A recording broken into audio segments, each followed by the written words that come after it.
Your grow weather for the week ahead, yes, it's going to be cold. In fact, below average across Nebraska and Kansas, and actually almost the eastern two-thirds of the United States. The only place above average in the Pacific Northwest, and a location down in New Mexico and parts of Texas where it's supposed to be warm this time of year. As far as moisture is concerned, in the 30-day outlook, or actually temperatures I should say, still showing below average for eastern Nebraska and the northeast corner of Kansas.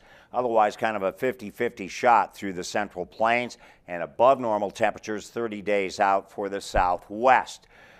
3 months ahead now, we stand equal chances of having normal temperatures in Nebraska and Kansas. As I always mention, it's always good to see that rather than this blue shaded area over the top of us.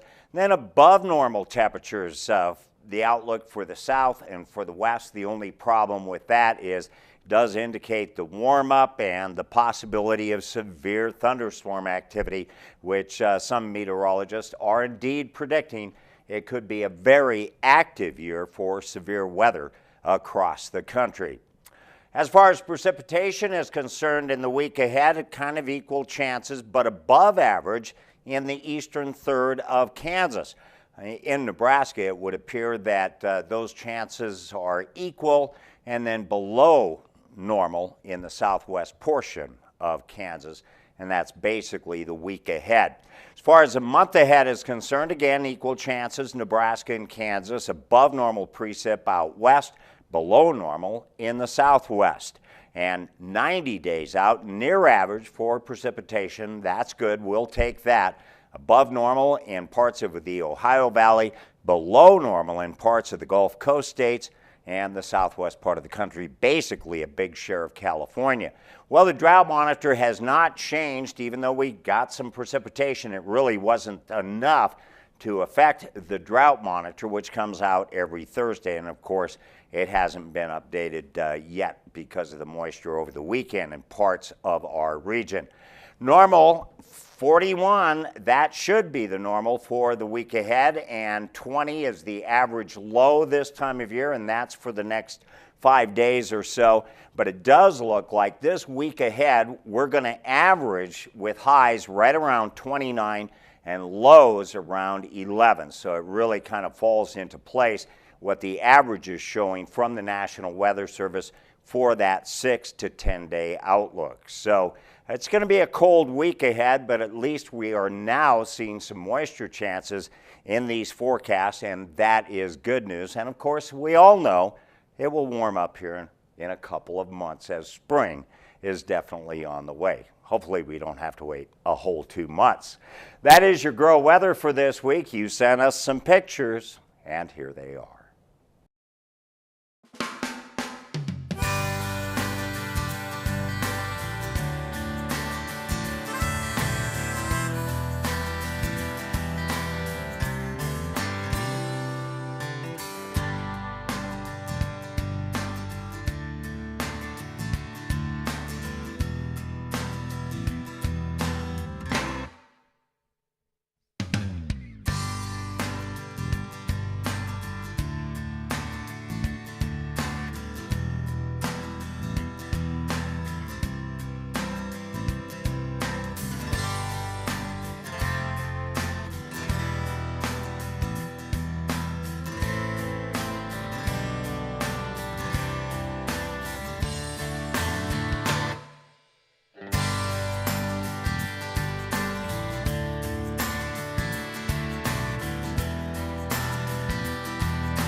to get a little insight for the markets for you, and Jess Peterson joins us here. So first of all, there was USDA has a report that came out. What are the acreages? What is it showing? Yeah, no, this is an important time of the year, Marilyn. The acres came out from USDA this morning. It looks like they're going to go ahead and lower corn acres about 3 million acres. They're taking them down to 92 million.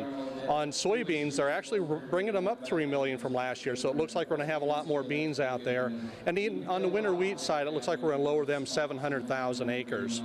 So what does this mean? I mean, there's a balance sheet that you don't know yet during this interview, by the way. We want to clarify that you don't know that yet. But what does this mean? What do we need to be looking at? Yeah, that's the great question. All the farmers right now are trying to figure out what do they do with these numbers. How we look at them is that we say USDA has put out some yields already, and as we apply those yields to them, what it looks like is our stocks are going to be a lot bigger than they were last year on corn, soybeans, and wheat. So what that means is that we should be expecting longer term lower prices. Now, as far as action that anyone can take, this is going to be a challenging year, you think, especially for farmers? You know, it is going to be a very hard year, and that's what we hear as we talk to a lot of farmers. I don't think they're ever going to find a price that they really like, you know, unfortunately. Been used to the $5 and $6. But as we look forward, we really think that this particular move in the markets, and it's been a good move, we've moved higher. We think this is a move that needs to be sold on both corn and soybeans and wheat, on both the old and new crop bushels. And if people have questions, they can contact you guys, right? Oh yeah, they sure can. This is our business. We definitely spend time putting together personalized plans for farmers. Heartland Farm Partners. If you have questions, go to our website as well, Nebraska.tv. Click on NTV's Grow. Marilyn, we were overwhelmed. Got tons of FFA photos. So great to see those kids in action. It really is, so many photos. And also, we're going to ask for more now.